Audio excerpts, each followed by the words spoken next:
Hola, qué bueno que nos acompañas en esta enseñanza. Quiero recordarte que puedes encontrar gratuitamente enseñanzas y otros recursos en uncafecondios.com. También quiero invitarte a que seas parte de Un Café con Dios, ayudándonos a seguir enseñando la Biblia y ser de bendición para alguien más. La Biblia dice en Gálatas 6:6, y al que se le enseña la palabra, que comparta toda cosa buena con el que le enseña. Uncafecondios.com depende de donaciones voluntarias y tu aportación puede hacer una gran diferencia. Haz clic en la pestaña de donar. Gracias. Bienvenidos a todos. Esperamos que esta palabra que vamos a compartir con ustedes les sea de bendición, así como lo ha sido para nosotros y nuestra familia. Sí. Si tuviéramos que ponerle una etiqueta o un tema, yo diría que esta palabra nos va a enseñar acerca de lo que la Biblia dice con respecto a la codicia, la idolatría, y también nos va a hablar mucho acerca del servir. ¿Por qué servir es tan importante que el Hijo de Dios, Yeshua, Jesús, nos dio ejemplo de ser un siervo? Vamos a ver cómo este principio del servicio es algo que nos va a proteger a nosotros mismos, nos va a blindar, nos va a liberar de caer en el error de la codicia y de la idolatría. Y esta porción que vamos a ver de la escritura empieza en Números capítulo 31, que es parte de la porción de Matot. Sin embargo, no vamos a ver toda la porción de Matot, pero empezamos en Números 31. Aquí hay una historia muy interesante, muy incomprendida a veces, que tiene que ver con la venganza, digámosle así, del pueblo de Israel en contra de los madianitas. Okay. ¿Tú te acuerdas de los madianitas? Sí. Los madianitas fueron un pueblo que trató de evitar el avance de Israel y mandaron a un hombre que se llamaba Balac y Balaam a tratar de poner una maldición sobre el pueblo de Israel. Ellos, Balaam tenía una manera de percibir y escuchar la voz de Dios, aunque no era parte del pueblo de Israel. Y él le dijo al rey madianita, Balac, que no podía maldecir al pueblo de Israel porque Dios ya lo había bendecido. El pueblo de Israel estaba blindado, protegido por Dios. Entonces no tenía caso que lo maldijeran. Y eso nos habla mucho a veces de cómo nosotros queremos tener esa protección de Dios. Lo que el pueblo de Israel estaba haciendo era obedecer a Dios y por eso estaba su bendición y su protección sobre de ellos. No podían ser maldecidos. Entonces lo que hace este hombre, que es un ejemplo de codicia, Balaam, él pues ahora sí que hacía augurios o maldiciones a cambio de dinero. Lo que él hizo fue decirle al rey Balac cómo era que podía causar la maldición para los hijos de Israel. No que él lo fuera a hacer. Sin embargo, Dios mismo los iba a maldecir. Y él le dijo cómo. Le dijo, les mandas tus mujeres. Tus mujeres del pueblo madianita. Y ojo, no eran todos los madianitas. Era uno de los reinos de los madianitas. Le dijo, tú le mandas a tus mujeres y ellas van a hacer que los hijos de Israel caigan en fornicación, en adulterio. Y entonces ellos mismos van a traer sobre sí la maldición de Dios. Entonces, muchas veces es la manera que trabaja el adversario. Él no te hace pecar, él nada más se encarga de poner los elementos necesarios en el lugar, en el momento preciso, para que tú de tu propia voluntad peques. Y eso fue lo que hizo Israel, pecaron. Entonces, muchos murieron del pueblo de Israel por el juicio de Dios. Y en este momento, eso también cubre la porción de Pinjas, que es Fines, se levanta un hombre que por el celo de Dios mata a una de las princesas de los madianitas y se causa toda una revolución ahí con los israelitas. Erradican el pecado, pero después viene esta porción en donde Dios les va a decir que tienen que ir y destruir a los madianitas. Esos mismos madianitas, esa misma tribu o reino, no toda no eran todos los madianitas que existían en toda la tierra, era un rey. Y entonces le va a decir, vas a aniquilar a ese reino que se levantó contra ustedes que los hizo pecar, Ujú. que los hizo, que los tentaron, que los hicieron caer. Obviamente ellos ya fueron juzgados por su pecado. No es como que, ay, pues el diablo me obligó. No, los israelitas pecaron y sufrieron un castigo severo. Pero ahora viene el juicio en contra de aquellos que los hicieron caer en el pecado, incluido Balaam. Balaam también va a sufrir la consecuencia. Entonces vienen y tenemos que entender que los madianitas en este caso representan, uno, la idolatría. Ujú. Era un pueblo idólatra que adoraba a Baal. Y parte de la fornicación y pecado sexual que ellos hacían tiene que ver con la adoración a su Dios. Era una manera de rendirle culto por medio de el acto sexual. Entonces era un pueblo idólatra, y además representan también la codicia. Ujú. Porque fue por la codicia que este hombre Balaam maldijo, les dijo cómo traer la maldición sobre Israel por la codicia. Y bueno, este es el contexto de lo que estamos hablando, de por qué está sucediendo este juicio contra este reino de Madián. Muchos han hablado acerca de, no, pues eso fue un exterminio, un genocidio. No fue todo el pueblo de Madián, fue un reino. Y fue un reino al cual le vino el juicio de Dios, porque ese mismo reino, esas mismas mujeres, esos mismos hombres fueron los que provocaron la caída, la muerte de muchos israelitas. Entonces es como una retribución medida. ¿Ok? Ujú. Ahora, no vamos a entrar más en detalles, pero este es el contexto. Y era un pueblo idólatra. Y también nos hablan acerca de codicia. Ahora, ¿por qué es importante este tema el día de hoy? Porque en nuestra cultura, Ujú.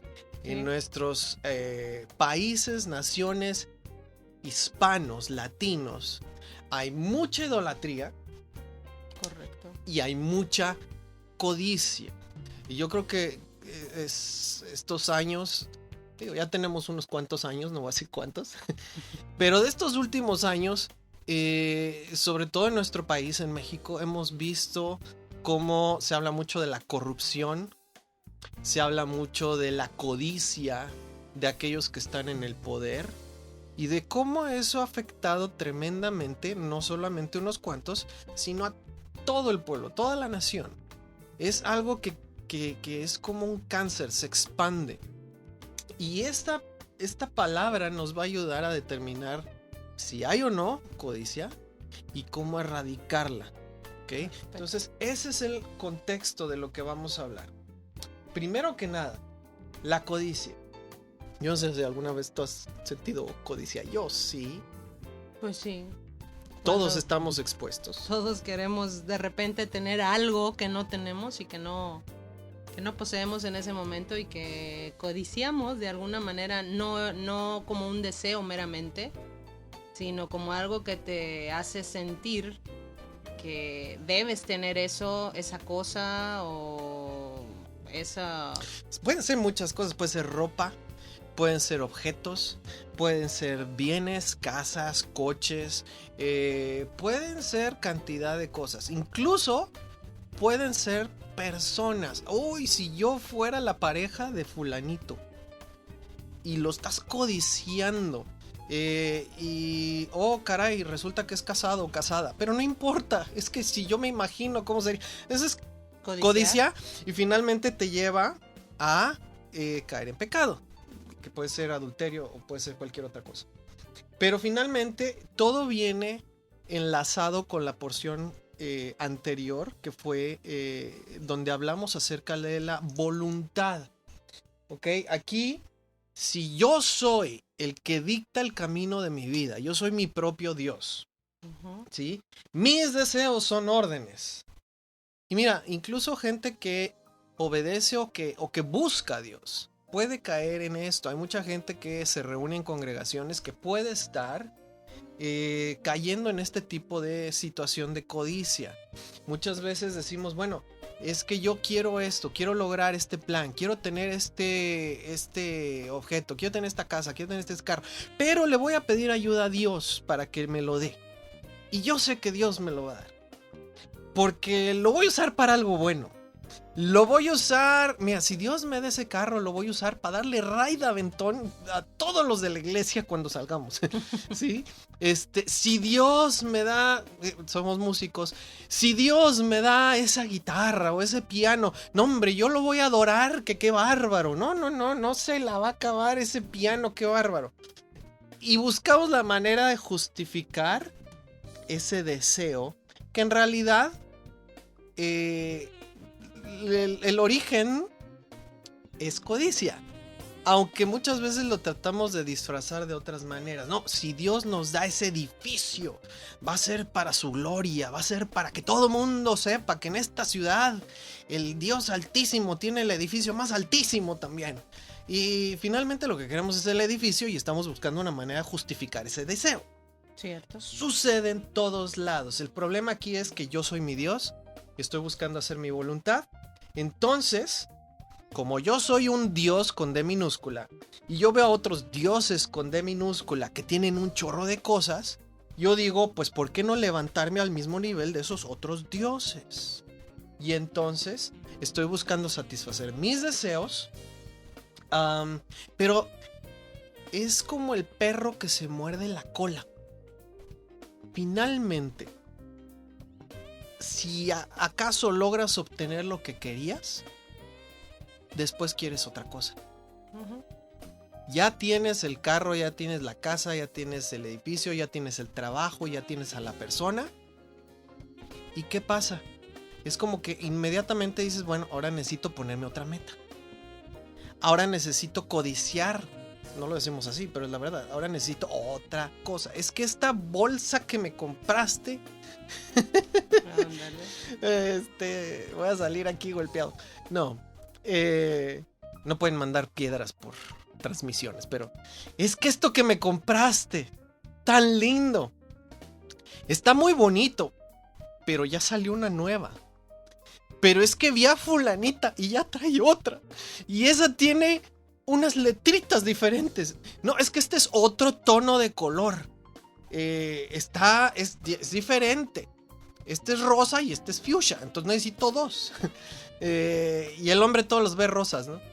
Bueno, por no dar más ejemplos, el punto es que tenemos lo que queríamos y ahora queremos otra cosa más. Y lo puedes ver con los niños. Cómprale el juguete querido, preferido, que ha deseado por no sé cuánto tiempo. Y en un día, si no es que menos, ya va a querer otro. Ya va a querer el que sigue. Ya va a querer uno más grande. Los hombres hacemos lo mismo también. No es esto no respeta géneros ni edades. Tenemos lo que queríamos y ya buscamos algo más. Mira, incluso tenemos la mujer que anhelábamos tener. Es ya nuestra esposa. Y muchos cuando jóvenes, si por ahí algún soltero me está escuchando, que creen que el día que tengas a esa chica y que sea tu mujer, se te van a acabar los deseos y demás. Mira, eso es una mentira. Tú necesitas escuchar esta plática completa para saber cómo ser libre del deseo de querer algo que no es tuyo. Y eso incluye a tu pareja. Amén. Vamos a 1 de Timoteo 6, verso 6. Dice: pero la piedad en efecto es un medio de gran ganancia cuando va acompañada de contentamiento, porque nada hemos traído al mundo, así que nada podemos sacar de él. Y si tenemos que comer y con qué cubrirnos, con eso estaremos contentos. Pero los que quieren enriquecerse caen en tentación y lazo, y en muchos deseos necios y dañosos que hunden a los hombres en la ruina y en la perdición.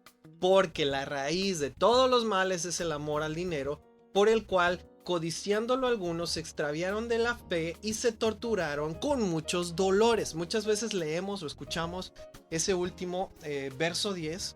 Raíz de todos los males es el amor dinero. Y luego generalmente escuchamos, bueno, no es el dinero, es el amor al dinero. Sí, literalmente dice, no es el dinero, es el amor al dinero. Sin embargo, hay una línea muy, muy difícil de encontrar ahí de en dónde estamos parados con respecto al dinero, ¿ok?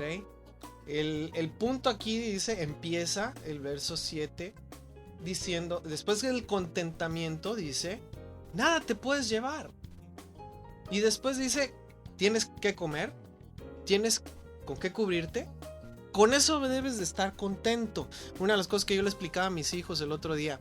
Hay 4 cosas que tú necesitas para la vida en cualquier lugar en la tierra. Una es oxígeno, otra es agua, alimento y una temperatura estable. Eso es ciencia básica. Y qué grueso que la Biblia nos habla de que eso nos lo provee Dios.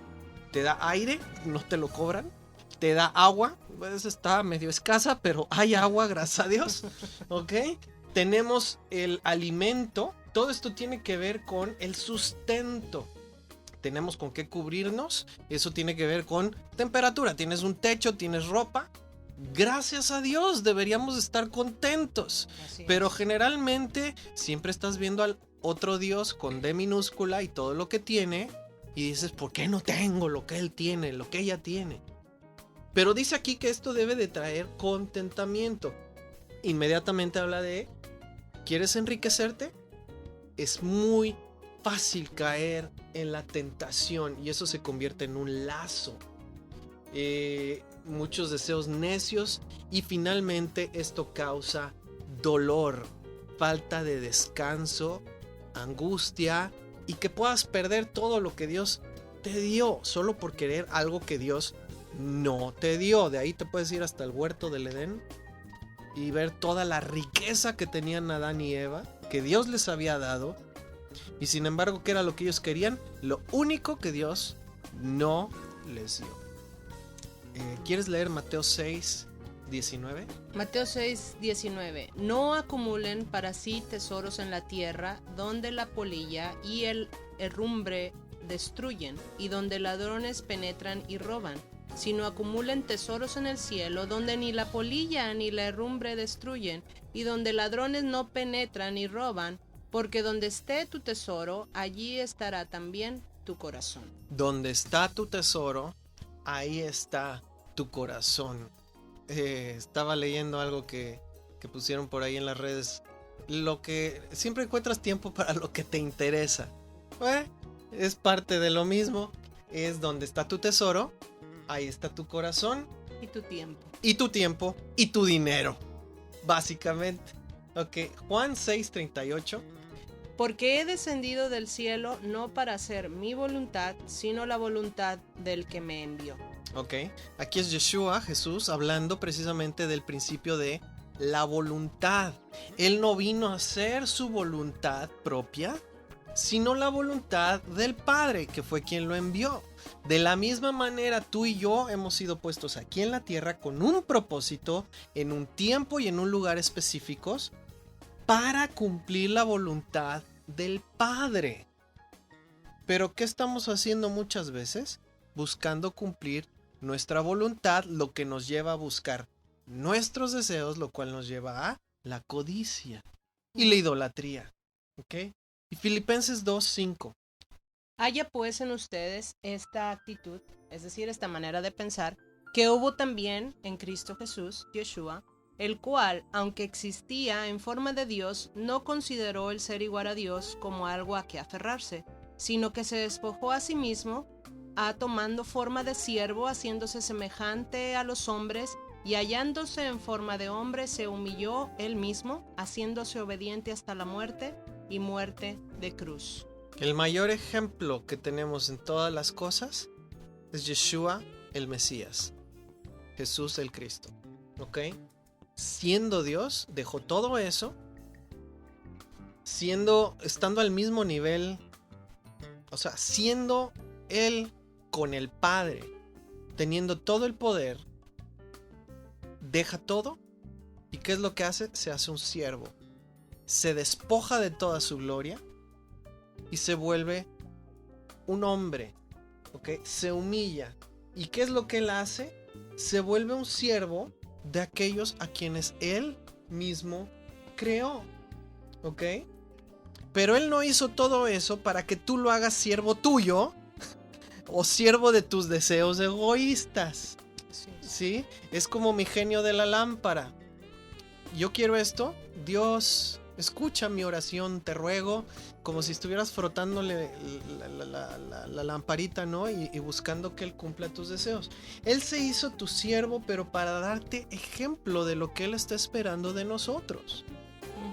Que nosotros seamos siervos también, primeramente de Dios y después de nuestra familia, de nuestro cónyuge, de nuestros hijos. Si estás escuchándome, cabeza de familia, y especialmente aquellos hombres que estén escuchando, esta es la voluntad del Padre, que nosotros seamos cabeza, pero cabeza no para poner el pie sobre los que estamos liderando, cabeza para que seamos siervos de aquellos a quienes estamos liderando. Nuestra vida puesta por amor de nuestra esposa, puesta para servir a nuestros hijos y a nuestra esposa. Obviamente primero para servir a Dios. Esa es la voluntad del Padre, y de eso nos dio ejemplo su Hijo, ¿ok? Y no porque tengas que hacerlo, porque te hacen manita de puerco, ¿sí? Porque te obligan, no. Por voluntad propia, como lo hizo Yeshua, y por amor, ¿ok? Ahora, esta es la razón, la mayor parte del tiempo esta es la razón de los conflictos en las familias, ¿sí? Cada quien está tratando de hacer su voluntad. Esto lo hablamos un poquito en la porción de Matot. Estamos buscando hacer nuestra voluntad y entonces no estamos sirviéndonos, estamos buscando que los demás nos sirvan, ¿ok? Pero hemos decidido someter nuestra voluntad a Dios.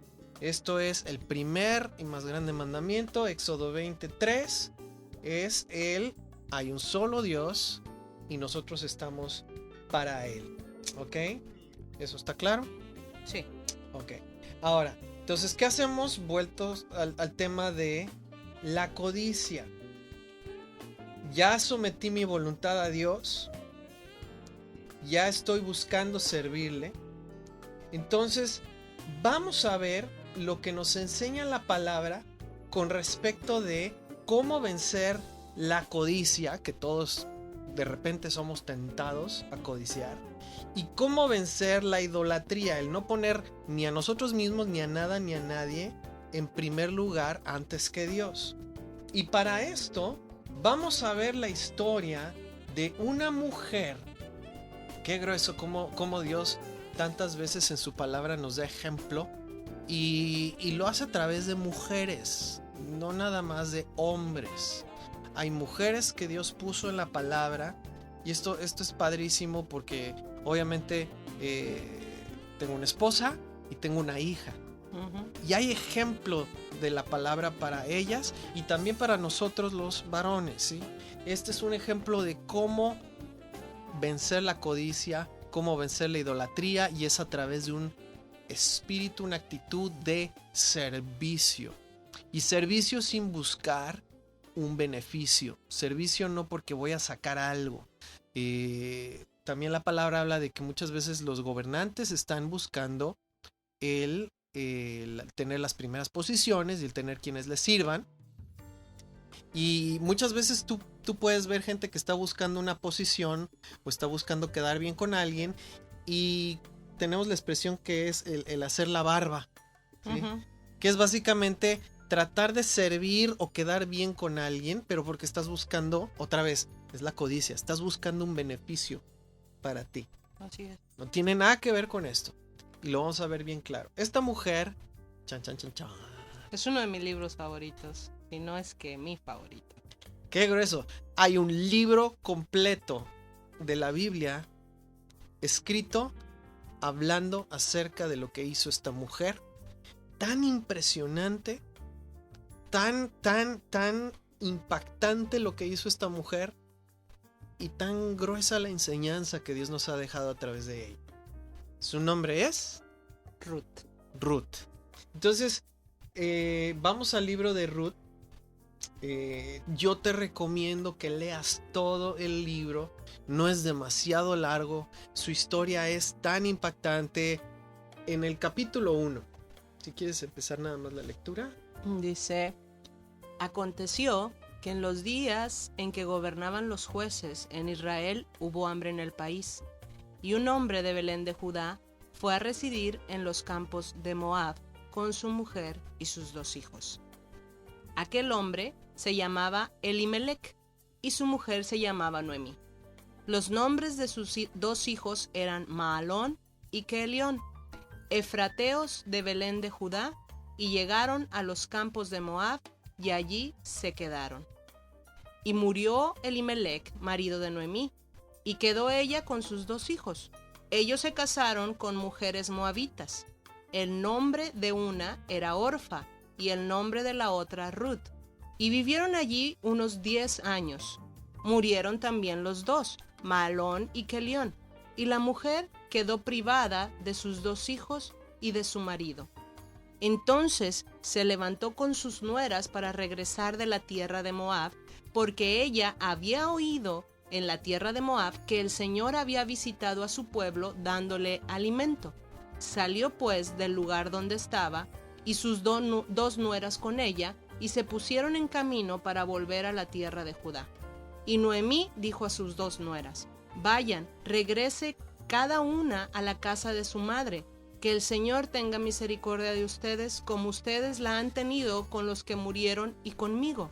Que el Señor les conceda que hallen descanso cada una en la casa de su marido. Entonces las besó, y ellas alzaron sus voces y lloraron y le dijeron: no, sino que ciertamente volveremos contigo a tu pueblo. Pero Noemí dijo: vuélvanse, hijas mías, ¿por qué quieren ir conmigo? ¿Acaso tengo aún hijos en mis entrañas para que sean sus maridos?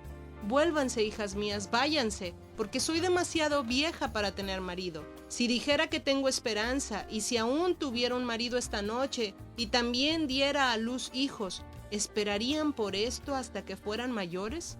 ¿Dejarían ustedes de casarse por eso?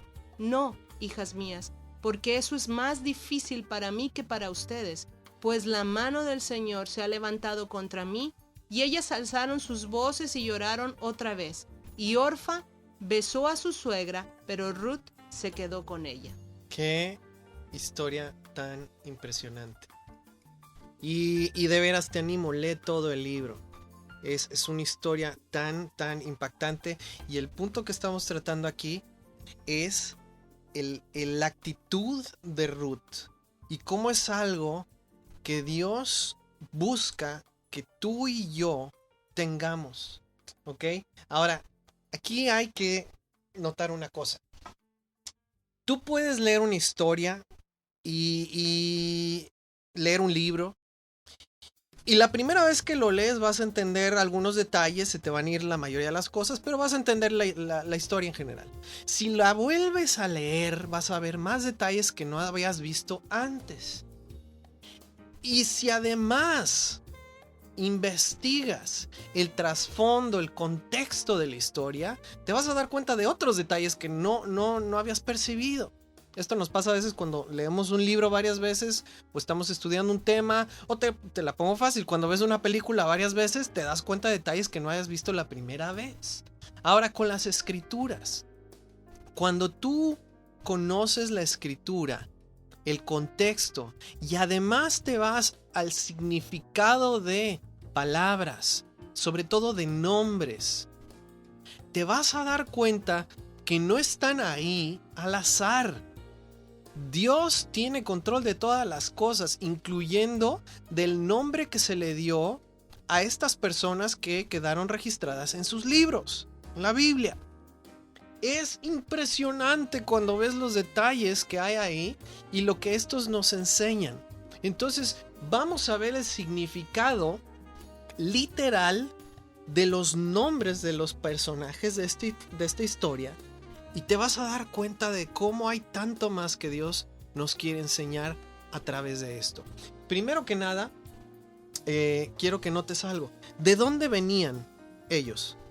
De Belén de Judá, eran de la tribu de Efraín, lo cual ya por sí nos debería decir mucho si estamos conscientes de lo que representa Efraín para nosotros en el pacto con Dios, ¿no? O sea, Efraín, si nos vamos, representa aquellas 10 tribus dispersas por todo el mundo, y ellos salen de Belén, que significa casa de pan. No había pan en la casa donde ellos estaban viviendo. Uh-huh. Y ya eso de por sí es tremendo. Nos podemos quedar nomás con este solo versículo sí. de nombres, que es el versículo 2, y 1 y 2, y nos podemos pasar un buen rato platicando acerca de esos solos 2 versículos. Sí, ¿no? Y de cada nombre, vas a ver, de cada nombre y lo que representa, podríamos pasarnos un buen rato con una enseñanza, pero tratando de mantenerlo sencillito. Aquí el asunto es, otra cuestión que tú ves, ¿de dónde salieron otra vez? De Belén de Judá. De Belén de Judá. ¿Quién más salió de Belén? Pues ¿quién? ¿Quién nació en Belén? Eso hasta los niños pequeños te lo pueden decir. A ver, ¿quién nació en Belén? Hay cuántas canciones de que alguien nació en Belén. Bueno, eso ya nos está diciendo algo. Vamos a empezar con los nombres. El nombre de este señor, este personaje que está aquí, Elimelech.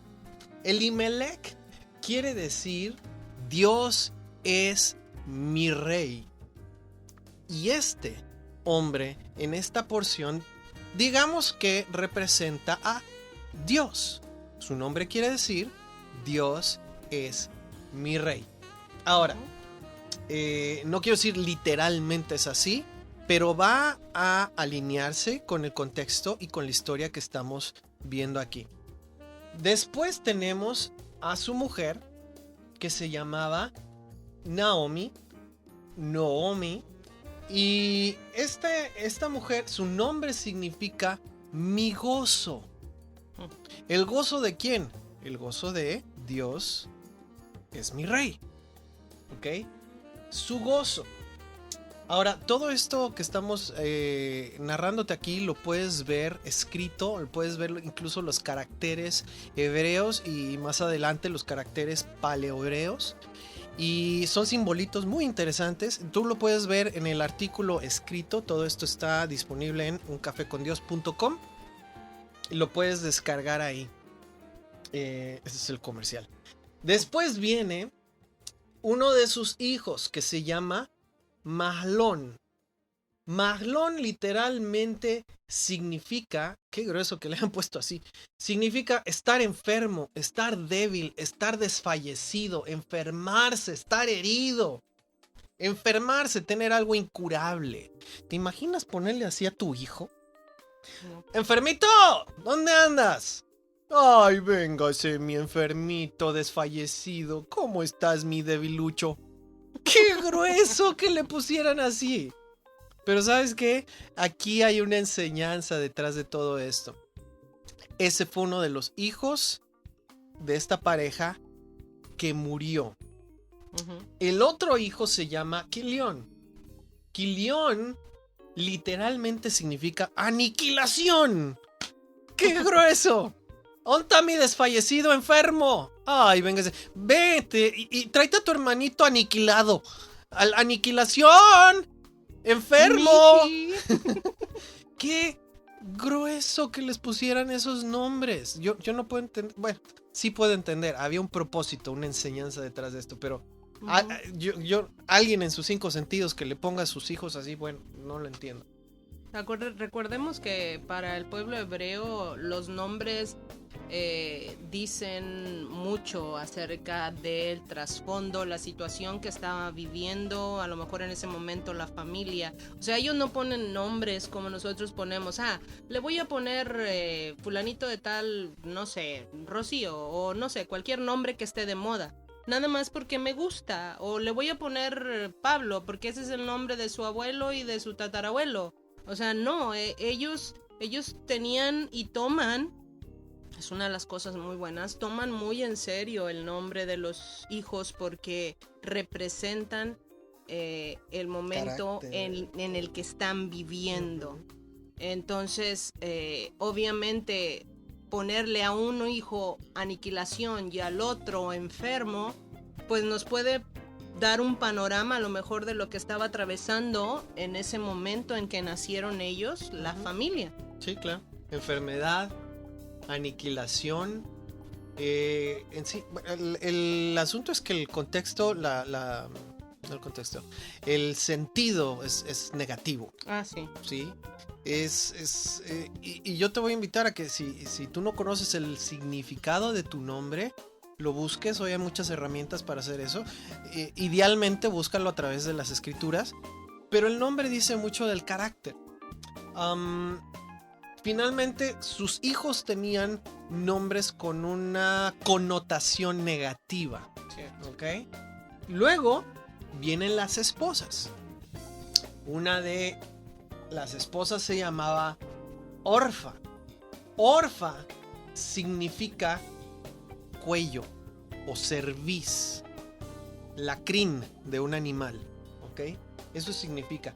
Pero cuando tú ves la raíz de la palabra cerviz o cuello, de donde viene el nombre Orfa, la connotación otra vez es negativa, es duro de cuello, que en la Biblia se ve muchas veces como la expresión duro de cerviz. Duro de cuello o duro de cerviz en la Biblia es una forma de decir terco, obstinado, que se empeña en ser rebelde. Por favor, no le vayas a poner a tu hija Orfa, a menos que quieras buscarte problemas. Pero eso es lo que significa Orfa: terquedad, necedad, rebeldía. Y finalmente, el significado de Ruth. Ruth significa amistad, refrescar como con agua, camarada, compañero. La raíz de Ruth es Ra, y Ra significa una compañía, ser amigo. La connotación es ser el amigo que atiende al novio. Como el best man, el amigo que está atendiendo al novio en su boda. Eso es lo que significa Ruth. ¡Qué bárbaro! Un saludito a mi hermana Ruth. ¡Qué nombre tan increíble te pusieron! Ruth significa el que es amigo, como aquel que atiende al novio en su boda. Y quiero que en este primer nivel de profundidad en el que estamos, te des cuenta de cómo los nombres revelan algo muy interesante en esta historia. El rey tiene el gozo de tener hijos. Sin embargo, los hijos adoptan un carácter destructivo, negativo, y son aniquilados, mueren. ¿Sí? Sin embargo, aquellas que se unieron a sus hijos tienen aquí dos diferentes tipos de carácter. Y aquí es donde entramos tú y yo, porque tú y yo, que digo, la mayoría de los que están escuchando probablemente, no nacimos en un contexto hebreo, no nacimos judíos, no nacimos en Israel, probablemente, pero somos los que hemos sido como Orfa o como Ruth, adoptados o hechos parte de esta familia que salió de Belén, que son israelitas. Sin embargo, tú y yo vamos a llegar a un momento en que se nos va a presentar esta decisión que tuvieron que tomar estas dos hijas, porque los hijos ya no están, el marido de Noemí ya no está, y Noemí va de regreso a su pueblo. Noemí está yendo de camino, ha sido llevada a salir de donde estaba, de esa tierra extranjera, y va de regreso ¿a dónde? A la tierra de donde salió, a Belén. ¿Sí? Noemí representa ese llamado de Dios a todos aquellos que escuchan para regresar al pueblo escogido por él, a Israel. Amén. Es el llamado de Dios que tú estás escuchando en este momento, porque su espíritu está llamando de todos los extremos de la tierra a aquellos que son suyos. Y el llamado es para todos, para una Ruth y para una Orfa. Ujú. Sin embargo, aquí en este llamado, tú vas a decidir si eres Ruth o si eres Orfa. Si eres de aquellos que obstinadamente se rebelan y no escuchan ese llamado a salir de su tierra, eran moabitas, a salir de tu cultura, a salir de tu, incluso puede llegar a ser de tu familia, e ir y hacerte parte del pueblo de Dios. Todos vamos a escuchar ese llamado. Tú estás escuchando ese llamado en este momento. Pero tú tienes que decir, ¿eres Ruth o eres Orfa? Orfa escuchó ese llamado. Orfa pudo haber decidido irse con Noemí y ser parte del pueblo de Israel. ¿Por qué? Porque se casó con un israelita. Ruth también escuchó ese llamado. Escuchó que su suegra se iba de regreso a Israel y ella tenía la posibilidad de haberse ido con su suegra y de hacerse parte del pueblo de Israel. ¿Por qué? Porque fue esposa de un israelita. Y esto tiene un gran significado. Sin embargo, Orfa, y aquí sale el porqué del carácter, Orfa fue dura de cerviz, terca, rebelde. Eso es lo que nos dice el carácter de su nombre. Y ella decidió regresarse a lo conocido, a regresarse a sus costumbres, a regresarse a su pueblo. Idólatra, a regresarse a un pueblo sin Dios. Ruth, por el otro lado, es nuestro ejemplo a seguir. Ruth, ¿qué hace? Ruth escucha lo que está hablando su suegra, escucha que su suegra va a regresar. ¿Y qué dice Ruth? Yo me voy contigo. ¿Sí? Ruth toma la decisión y le dice en el verso 16, ¿quieres leerlo? Pero Ruth le respondió: no insistas en que te deje o que deje de seguirte, porque a donde tú vayas yo iré, y donde tú mores moraré. Tu pueblo será mi pueblo, y tu Dios será mi Dios. Donde tú mueras, allí moriré, y allí seré sepultada. Así haga el Señor conmigo, y aún peor, si algo, excepto la muerte, nos separa. Al ver Noemí que Ruth estaba decidida a ir con ella, no le insistió más. ¡Qué historia tan impresionante! ¡Qué grueso el llamado del Padre! A que salgas de tu tierra, a que salgas de tu cultura, a que salgas de tu parentela como lo hizo Abraham y te hagas parte de su pueblo. Ahora, ¿qué tiene que ver Ruth? Regresando al tema de la codicia, regresando al tema de la idolatría. No nos hemos olvidado dónde estamos enganchados ahí. ¿Por qué? Porque Ruth estuvo dispuesta a dejar todo eso, todo lo que conocía, su familia, por seguir a una mujer de otro pueblo que se iba a otra tierra. ¿Que eran enemigos? Que eran enemigos, estaban enemistados, no se llevaban bien, y decide dejar todo lo que era suyo por adoptar algo que le era ajeno. Y ahí está el principio de cómo eliminar la codicia, de cómo dejar la idolatría. Eso es lo que hizo Abraham. Eso es lo que se llama fe. Voy a dejar todo lo que tengo, voy a dejar todo lo que conozco, voy a dejar todas mis ambiciones, voy a dejar todos mis sueños y voy a adoptar los sueños, los deseos, la cultura de aquel que me está llamando a salir fuera de mi tierra a una tierra llamada Israel. Así es. Este verso que leímos de no me pidas que me aleje ni que me aparte de ti, es uno de los versos muy usados en las bodas, ¿no? O sea, es típico, pero va mucho más allá de un cliché en una boda. Es un verso muy, muy hermoso. Es el verso de una persona que renuncia a todo, su pasado, su familia, lo conocido, para hacerse parte del pueblo de Israel. Y ese es el llamado para nosotros hoy en día. Y la única manera de poder ser injertados dentro de este pueblo es si estamos dispuestos a tener la actitud de Ruth. Orfa se regresó y nunca más se sabe de ella.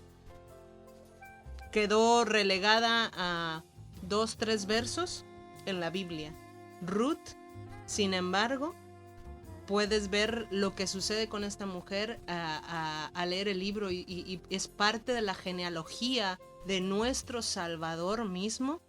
Es una de las 2 mujeres mencionadas en la genealogía de Jesús, de Yeshua, y cómo el hecho de estar dispuesta a dejar todo y a decir, no me pidas que me aleje ni que te deje, donde tú vayas yo iré, donde tú mueras moriré, tu pueblo será mi pueblo y tu Dios será mi Dios. Dejo todo lo que he conocido, en donde he sido enseñada, lo que mis padres me han inculcado en casa, porque yo quiero que tu pueblo sea mi pueblo y tu Dios sea mi Dios. Y en ese momento Ruth deja de ser una gentil enemiga del pueblo de Dios, pagana, idólatra, y viene a ser cobijada debajo del pueblo de Dios, el pueblo de Israel, el pueblo elegido, el pueblo del pacto, ¿no? Así es. Ruth es la iglesia, básicamente. Iglesia viene de eclesia, que básicamente quiere decir congregación, pero si tú te vas nuevamente a la definición del idioma original, significa los llamados a salir fuera. Uh-huh. Todos escuchamos en algún momento ese llamado a salir fuera de, como lo hizo Ruth, Sí. y Ruth decidió salir fuera y responder al llamado del Dios de Israel, que en este pasaje es representado por Noemí. ¿Ok? Tú y yo, por eso dice la palabra, muchos son los llamados, pero pocos los escogidos. Ok, todos escuchamos el llamado, pero algunos son Orfa y algunos son Ruth. ¿Quién eres tú? Y finalmente, ya estamos terminando. Ruth también nos da ejemplo de cómo es que adoptas ese pueblo, Mira, ¿qué fue lo que hizo Ruth? Ruth sirvió a Noemí. Ruth es un ejemplo de servicio. Dejó todo, ¿y qué hizo después de dejar todo? Se dedicó a servir a su suegra, a Noemí. ¿Ok? ¿Qué es lo que tú hiciste en el momento en que escuchaste el llamado de Dios y dijiste, sí, Dios, yo quiero ser parte de tu pueblo, sí, Dios, yo recibo el sacrificio de Yeshua, sí, yo quiero ser un hijo o una hija tuya? Inmediatamente después, lo que debe de venir es lo que hizo Ruth, servir a Dios. ¿Ok? ¿Y cómo sirves a Dios? Dejando a un lado No tuyo. todo lo que era tuyo, todo lo que tú buscabas, todos tus deseos. En otras palabras, estás renunciando a la codicia para servir a los deseos y propósitos de Dios. Eso es lo que Ruth hizo y de lo que nos da ejemplo. Ahora, ya para llegar al final de este estudio, vamos a irnos aún más profundo. Y esto de verdad lleva tiempo, pero híjole, vale la pena. El nombre de Ruth, ya vimos, tiene un significado, pero hay un nivel más profundo todavía. Cuando tú vas y ves el significado de los caracteres del nombre de Ruth. Uh-huh. Estos caracteres son paleo-hebreo. Para el que no sabe mucho de idiomas o de lenguajes, es básicamente cuando te vas a las lenguas semíticas, las primeras, y eran dibujitos, eran pictogramas. ¿sí? Cada uno de esos dibujitos tiene un significado. Ruth está escrito en paleohebreo. Si tú ves el significado de cada carácter de Ruth en paleohebreo, te vas a dar cuenta de que hay un significado ahí. No fue casualidad que esta mujer que escuchó el llamado se llamara Ruth. Y se va a alinear con el contexto de toda la palabra. No estamos aquí sacando algo fuera de contexto. Se alinea perfectamente con lo que estamos hablando.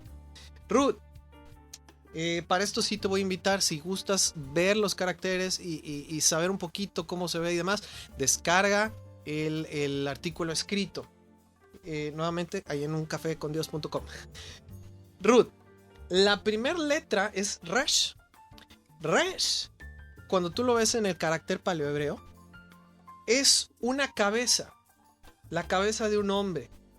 Y el significado de este carácter Resh es el primero, el más alto, el principio de las cosas, el componente principal, la fuerza que hay en el inicio. ¿Ok? Todo eso significa Resh, la primera letra o carácter del nombre de Ruth, el rey, el maestro principal. Obviamente ya sabes a quién se refiere esto.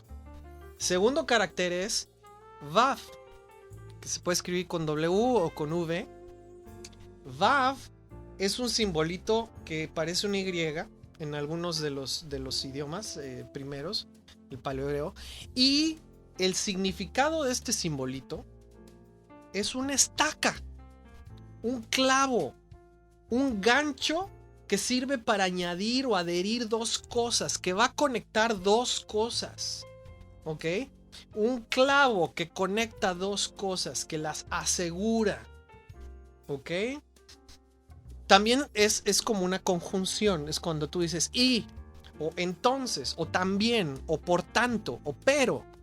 Esa es Vav. La idea de unir. La idea de unir dos cosas juntas. Por eso es una conjunción. Y finalmente son tres caracteres: Resh, Vav, y el último carácter es Tav. Tav. Y aquí yo estoy pidiéndole al Espíritu de Dios que te abra el entendimiento como a nosotros lo ha hecho. Tav es un carácter simbolizado con una cruz. Dos palos cruzados. Representa una marca, una señal, un signo o símbolo, un monumento. Eso significa el carácter, la letra Tav. Ahora, ponlos juntos. El principio, o la cabeza, los clavos, la estaca y una cruz. Qué impresionante. ¿Por qué Ruth representa el servir? El ser fieles, sin buscar un beneficio, sin que haya una ganancia evidente. ¿Por qué Ruth significa el someterse voluntariamente a alguien, ser obediente hasta que la muerte nos separe, sin que haya un beneficio? Aparentemente, o sea, visible. No lo estoy haciendo por una ganancia que yo pueda ver.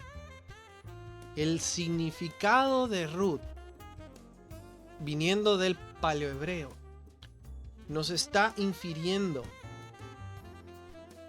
que es Dios, la cabeza, el origen, el principio, asegurado por estacas, clavos, en palos cruzados, en una cruz, que nos sirve por señal. En otras palabras, ¿qué estamos diciendo? Ruth nos señala el sacrificio de Dios, Yeshua, en la cruz. Es Ruth. Y Ruth representa el propósito o la voluntad de Dios para tu vida. Que escuche su llamado a regresar a su pueblo. Y que por medio del sacrificio de Yeshua en la cruz, tomemos su ejemplo y sirvamos de la misma manera que Ruth sirvió a Noemí, de la misma manera que Yeshua sirvió a la voluntad del Padre, sirvió a su pueblo, y que tú y yo tomemos eso mismo y sea nuestra razón. Hemos sido llamados, hemos escuchado el llamado, hemos decidido acudir a ese llamado, hemos decidido salir fuera y vamos a seguir el ejemplo de Ruth, vamos a seguir el ejemplo de Yeshua, nuestro Salvador. Vamos a servir como Él sirvió, hasta, si es necesario, la cruz. Dice Marcos 10:42, llamándolos junto a Él, Yeshua les dijo: ustedes saben que los que son reconocidos como gobernantes de los gentiles se enseñorean de ellos, y que sus grandes ejercen autoridad sobre de ellos. Pero entre ustedes no es así, sino que cualquiera de ustedes que desea llegar a ser grande será su ¿qué? Servidor. Y cualquiera de ustedes que desea ser el primero será el siervo de todos. Porque ni aun el Hijo del Hombre vino para ser servido, sino para servir y para dar su vida en rescate por muchos. 1 Corintios 9:19 dice: porque aunque soy libre de todos me he hecho esclavo para ganar al mayor número posible. Lo que Yeshua, en este caso era Pablo, lo que Ruth, lo que las escrituras nos enseñan es que sirviendo es como vas a cumplir tu propósito en la tierra, es como vas a encontrar la grandeza, es como vas a evitar caer en la idolatría, como vas a evitar caer en la codicia. Esta actitud es lo que produce la verdadera belleza en una persona. Es una belleza que está saliendo de tu espíritu. Mujeres, por favor, escúchenme. Esta es la belleza verdadera. Más que cualquier maquillaje, más que cualquier tratamiento de belleza, más que cualquier salón al que vas a ir y te van a dar una perifollada. Esta es la verdadera belleza. No es la clase de belleza que hace que todos los ojos de repente volteen y te vean. Menos en una sociedad que está tan saturada y que ha sobrevalorado tanto la belleza externa, la apariencia exterior. Pero esta es la clase de belleza que hace que una mujer sobresalga. Toma por ejemplo a Ruth. ¿Sabes qué pasó con Ruth? La vio Boaz, que también esta es otra enseñanza, pero la vio Boaz. ¿Y qué fue lo que Boaz notó en ella, este israelita? Él notó su belleza por su servicio. Y eso fue lo que hizo que Boaz la escogiera y se casara con ella. ¿Hay alguien ahí que estaba buscando cómo pescar marido? La mejor manera, sirve. Sirve sin buscar un beneficio o por interés. Eso es lo que trae la belleza de espíritu. Eso es lo que va a hacer que el hombre indicado te note y cautives su corazón. Hombre, ¿quieres tener la bendición de Dios? ¿Quieres que Dios te note? ¿Quieres que Dios esté complacido contigo? Sírvele. Y no por obtener el beneficio, sírvele por amor, sírvele porque Él nos dio ejemplo de servir. Yeshua nos ha servido de la manera más increíble posible. Sirve a Dios. Sirve a tu esposa, sirve a tu familia. Ese es el deseo de Dios.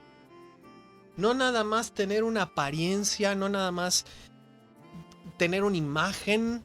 Sí, yo soy el que está aquí al servicio de todos. No, nada más la apariencia. Seguir el ejemplo de servicio de Ruth, de Yeshua, es lo que nos va a mantener libres de la idolatría, es lo que nos va a mantener libres de la codicia, es lo que nos va a mantener con el contentamiento y es lo que nos va a traer la bendición de Dios. ¿Por qué? Porque Él se regocija, porque tenemos el agrado del Padre cuando le servimos por amor. Que el eterno Dios te bendiga y te guarde, que alce su rostro sobre de ti, tenga de ti misericordia, que alce sobre ti su rostro y ponga en ti su paz. Que Dios te bendiga.